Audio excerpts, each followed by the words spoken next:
abaaro baaxad ballaaran ayaa si ballaaran waxa ay ugu dhufteen deegaanada kala duwan ee teedsan gobolada Sool, Sanaag, Saraar, Nugaal, Togdheer iyo waliba deegaano kale oo ka tirsan dowlad deegaanka Soomaalida ee dalka Itoobiya.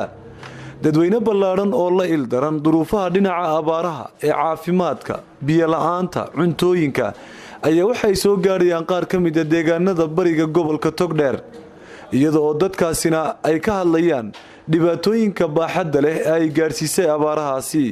haddaba waxaanu kula kulannay qaar ka mid ah deegaanadaasi aanu booqannay telefishinka Home Cable TV uguna ka wargalay warbixin ka la xidhiidha sidii uu soo bandhigi lahaa xaqaa'iqa dhabta ee dadkaasi ku sugan yihiin iyo goobaha ay ka kala yimaadeenba caruur, haween, odayaal iyo dhalinyaro kala duwan oo iyagu guud ahaanba ay abaartaasi saameyn ballaaran ku yeeshay.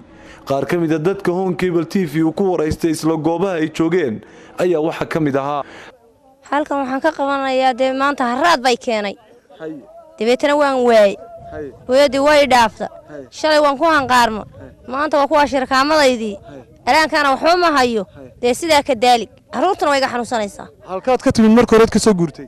anigu baalidhaye. oo halkee noqonaya baalidhaye? waa halkee? kinashka shanaad. ayuu noqonayaa. marka caruur baad sidataa, caruurta saad ula soo socotay masaafada intaa leeg? gaadhi baana soo qaaday, gaadhaana soo qaaday. maadaama deegaankan aad u timid inuu barwaaqo oo kale yahay oo gaarigu ku keenay iminka xaaladan aad ku jirtay biyo la'aanta ee 3 maalmood sheegayso miyaanay goobtaadii uun iminka la soo mid noqonayno dhibaatadii halka kugu haysatay mid la mid uuna dareemay? way taha baraagaan yaryar waxa lagu dhex ridayaa bacda marka lagu dhex riday biyaha waxay haynaysaa ilaa 10 foosto ama dhowr iyo 10 foosto waxaana taasi keenaysaa inay dadku la soo gaaraan shirikaamada oo ay halkan kaga dhaansadaan. wax biyo oo aanu ku aragnay deegaankani ma jirto ilaa iyo hadda intii aanu soconnay. bal haddaba mid ka mid ah odayaasha deegaanka oo aan halkan kula kulmay magacaaga adeer ii sheeg.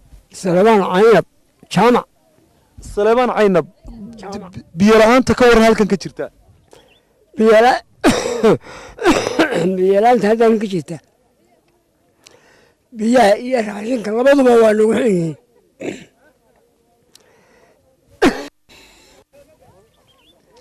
dadkuna aad buu dawada iyo raashinka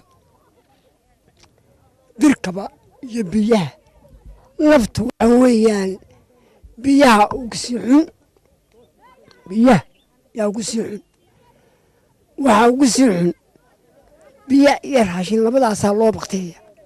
xoolaha ayaa darkiisa iyadoo guud ahaanba qaybo badan oo ka mid ah dadku ay ka tegayaan iyaga oo boqolaal xoolaahina ay reeraha inta badan ay ka dhimanayaan amaba ay kaga cararayaan marka ay socon kari waayaan goobaha ay marayeen. dadkani ku soo qulqulaya deegaanka loo yaqaano Coodaale ayaa waxa maalmihii ugu dambeeyay deegaankaasina buuxdhaafiyay isla dadkaasi ku soo qulqulayay. taasina waxa ay keentay bedelkeega in isla deegaanka Coodaale laga dareemo abaarta oo dadku ay haddana mar kale ay ka sii hayaamaan. dadkani sii hayaamaya ayaa waxa ay goobaha kala duwan ee ay jidka ka samaysanayaan meelo yaryar oo ay ku nastaan iyaga oo baahi u qaba biyaha iyo cuntada oo ah labada shay ee ugu daran. waxaana iska ilaaween dadkaasi dhibaatada la xidhiidha inay xoolahooda ay nolol u raadiyaan ama biyo u raadiyaan. neefkan waad mudday way kici kari weyday iyadoo dhibaataysan baynu halkan kula kulannay. maxaa wax kaloo loo qaban karaa inaad muddaan mayaan ma jirtaa? hadda neefkan waa gaajaysan yahay, biyana waa u baahan yahay, multivitamin baan siiyey, dawo kala qaadan kara mayso. caruurta ayaa waxay yihiin qaar u baahan caafimaad kuwaasi oo iyagu ay saamaysay abaarta ba'an ee ka jirta deegaanadaasi oo ay dadka inta badan ku soo qaxeen. way magaca adiga?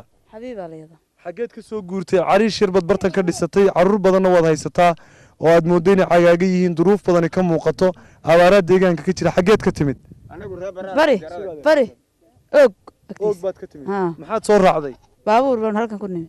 way maxaad wadateen markaad baabuurka ku timaadeen? ariga iyo caruurta iyo reerkaasaan wadan. way xoolihii? waa xoolihii waa halkan ay joogaan, waa ari xoolihii.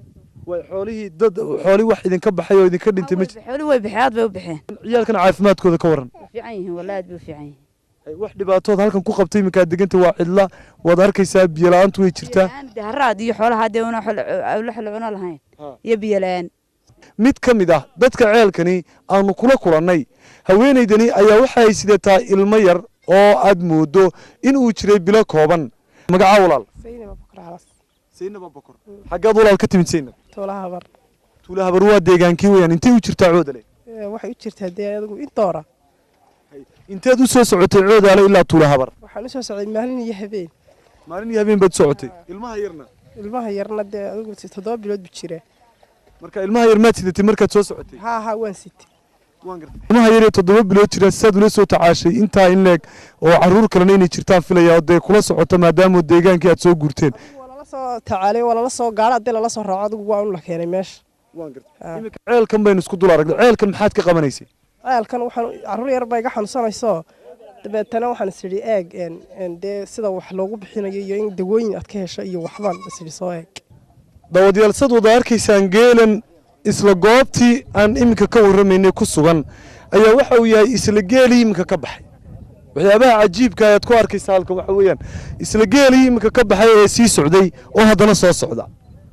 oo dhinacan kale sad wada arkaysaan muuqaalka kamarada ka soo socda haddana waa isla geelii iminka goobtani ka tegey waxaanad ka arkaysaan geela inuu goobtani ka tegey lugihiisan dhaadheer iyo sidan u dhex fadhiistay iyo sida uu u dhex maray ceelka biyoodkan isla markaasina guray waxaanad arkaysaan inaanu biyaba ku jirin ceelka geeluna ay la rafaadsan yihiin waxay la sii socdaan ee ay la soo socdaan ee hungurigu ugu jiraa ee ay doonayaan in ay ku muujiyaan inay helaan biyo ay cabbaan oo ay noloshan iyo baahida adaga haysa ay kaga baxaan saad wada arkaysaan waa kuwan geelii iyagii baa isku dhex qabsanaya wax allaale waxay geelaasi cabbi karaan oo biyo ah oo goobtani ku jiraa ma jira aan ahay wasakhdii ugu dambaysay saamaynta abaaruhu waxa ay keentay inay guud ahaanba ay dadku ku soo barakacaan magaalooyinka waaweyn oo ay u soo doontaan nolol maalmeedkooda taasi beddelkeedana waxaa magaalada Burco soo gaadhay qaar ka mid ah hooyooyinka carruurtoodii la soo cararay mid ka mid ah hooyooyinkani ayaa ka warramaysa dhibaatada ay la soo kulantay